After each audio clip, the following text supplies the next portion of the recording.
Hello bachcho, let's see the question. Examine the statements carefully and mark the correct answer according to the instruction given below. A is if both statements are true and statement 2 is the correct explanation of statement 1. B is if both statements are true but statement 2 is not correct explanation of statement 1. C is if statement 1 is true and statement 2 is false. D is if statement 1 is false and statement 2 is true. Here is a statement. Statement 1 is diamond is a covalent solid and statement 2 is the coordination number of each carbon atom in diamond is 4. So in this question we have to tell the statement 1 diamond is a covalent solid, it is correct or not. And statement 2 the coordination number of each carbon atom in diamond is 4, it is correct or not. So now let's solve this question. We all know that diamond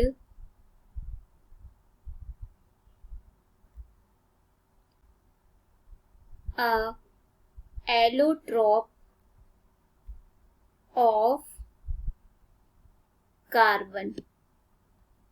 okay, इसका structure कैसा होता है? इन structure of diamond each carbon is attached with 4 other carbon atoms in a tetrahedral manner. कैसे? Like C, ये हो गया. Okay, इसी से क्या होगा?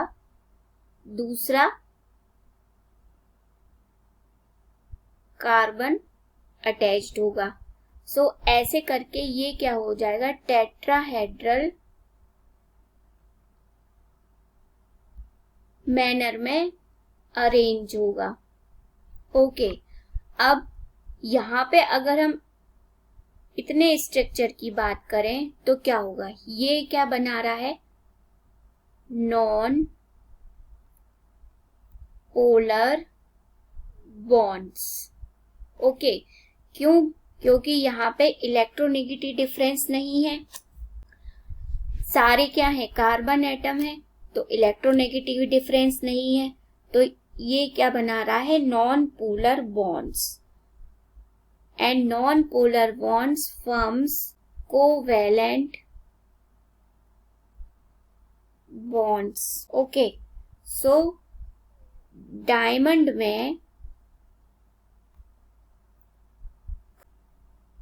Carbon carbon covalent bond arrangement के कारण ये कैसा हो रहा है? Covalent solid. Okay, so that means हमारा जो स्टेटमेंट 1 है वो करेक्ट. सेकेंड स्टेटमेंट की बात करें हम तो ये क्या कह रहा है? The coordination number of each carbon atom in diamond is 4. सो देखते हैं इट इज करेक्ट और नॉट. सो सेकेंड स्टेटमेंट पे हम देखेंगे कि डायमंड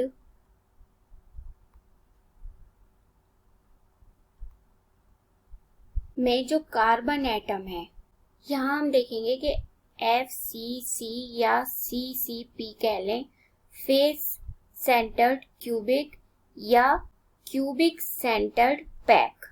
ओके, इसमें क्या होता है? Tetrahedral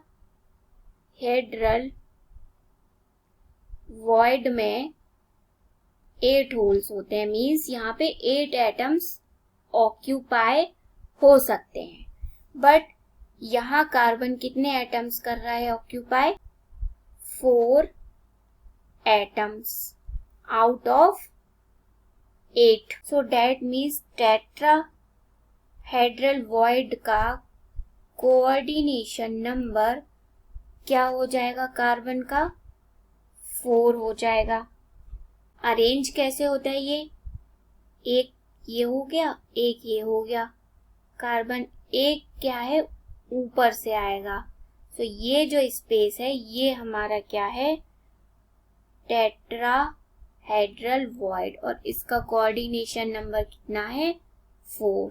okay, so that means हमारा स्टेटमेंट 2 जो हो जाएगा वो करेक्ट हो जाएगा। Now let's see the options. So in option A, if both statements are true and statement 2 is the correct explanation of statement 1. So यहाँ पर क्या है कि both statements तो true हैं, ओके, बट जो statement 2 है वो correct explanation इसका नहीं है, so this is the wrong one. Now let's see the B. If both statements are true but statement 2 is not correct explanation of statement 1. So here we can see that our both statements are true but statement 2 is not correct explanation of statement 1. So it is the correct answer for this question. Hope you all understood the solution of this question. Thank you.